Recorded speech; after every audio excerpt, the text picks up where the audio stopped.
Tenant development of property.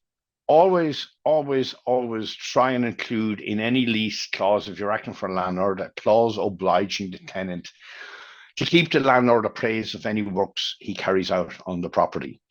Because when you are selling a property and you're looking back to 5 years, and has there any been development in the last 5 years that exceeded 25% or adapted the property for materially altered use, you are not just looking at the vendor's works. It's any development works by anybody. So the landlord needs to know what the hell the tenant is doing with the property. And this is just an example of one that crossed my desk. There was an old property. It was a pub let under a VAT exempt occupational lease, because it was an old pub. When it was let, they didn't need to opt the lease. There was going to be no costs or anything. Landlord then came along to sell, subject to the benefit of the lease. Purchaser was an accountable person.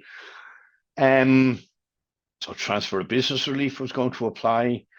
But on the due diligence that was carried out, it emerged that the tenant had done so much development work on the pub that the development works in the 5 years prior to sale was more than 25% of the selling price. So that the consequence of that was the sale would have been charged with the VAT, but for transfer of business. Essentially, the publican had made it a new property again.